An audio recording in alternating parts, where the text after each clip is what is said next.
Hi everyone, James here. Now in this video I wanted to talk a little bit about the topic of introducing your dog to strange dogs.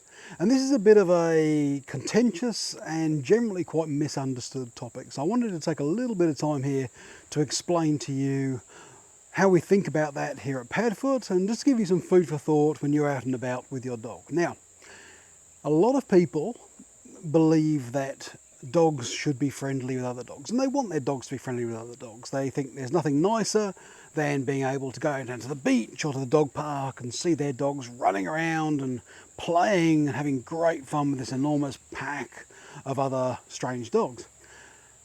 Which is a wonderful idea in concept, but in practice it doesn't really work out that way.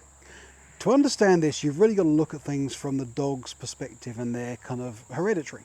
So in the wild, family packs of canines, of dogs, are made up of family members, okay? So a pack is made up primarily of family members or newcomers that have been accepted by the pack. And they've had to display a number of behaviours to be accepted within that pack.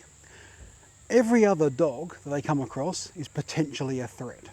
Now, when you translate that through 10,000 years of domestication, it's not quite as obvious in some dogs as it is in others. So we've all seen those dogs who just bristle, and get all big and scary at the sight of other dogs.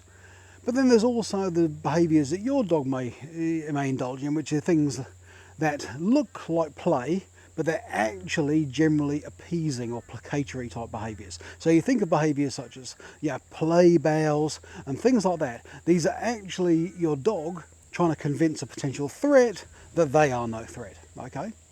Now, if you put yourselves into that position for a moment, and we don't want to anthropomorphise this too much, but is that a good situation for your dog to be in? Is your dog relaxed and happy in a situation where they're surrounded by a bunch of other dogs, they don't know them, those dogs are potentially a threat to them?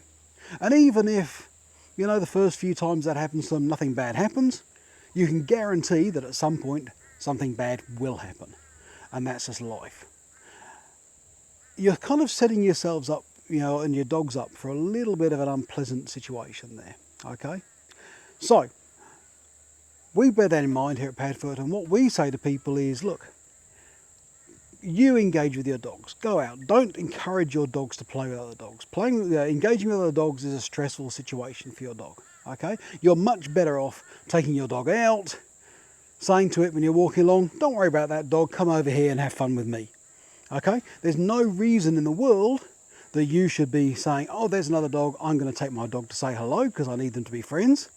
And there's also no way in the world you should be letting people come up to you, introduce their dogs to your dog. You don't know what their dog is like, you don't know the behaviour of their dog, you don't know anything about it. There could be any situation that results in a bad outcome for your dog. And let's bear in mind here, your responsibility is the health and safety and welfare of your dog. It's not some social nicety or social pleasantry where you feel that just because Doris, from the nursing home up the road wants to bring her little dog over to say hello to your quite reactive and quite nervous shepherd, that you need to let that happen. And in fact, responsible dog ownership is not letting that happen, okay? So that's where you've got to be saying to Doris, no, please stay away. I don't want my dog to interact with other dogs. Now, this doesn't apply to all situations. This applies to strange dogs. If you've got family members that have got dogs, if you've got friends that have got dogs, and you know these dogs, you know they're nice dogs, you know they're not reactive, you know they're looked after properly, all of their health is up to date and all of that kind of stuff, there's no reason you can't introduce your dog to those dogs in a controlled kind of situation. So you can create a little bit of a loose pack, of dogs that they know. So these are not strange dogs, these are friend dogs that they could interact with. But again, I would encourage you to focus on the fact of what you don't want your dog getting is over-aroused and overstimulated by the presence of other dogs. If you view your dog's emotional scale as a scale from 0 to 10, you want your dogs to be normally sitting in the kind of the 4 to 7 band on that scale. 0 to 3 is where they're pretty shut down and we've got to worry about why that may be. 8, 9, 10 is where they're basically like a 2-year-old toddler who's drunk a 4-pack of Coke. You just don't want to have anything to do with them. They can't think, they can't listen, they're just too gone. They're beyond caring, they're just manic. And that's not where you want your dog to be either. That's not a healthy place for them to be.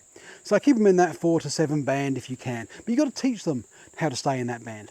Now, in bringing them around, a bunch of strange dogs or even friend dogs together in your yard, and everyone starts chucking them balls in the way and getting them all hyped up and getting them racing around with each other, it's not good for them to be concentrating. You want to encourage calm play or calm interaction between dogs if you can, okay?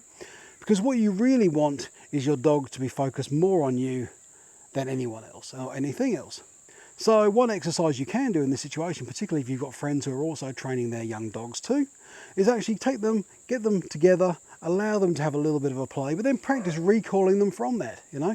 Make sure that you have a treat and make sure you can be a treat that's more value than that other dog, and actually teach them to come away from that sort of stimuli on command, all right?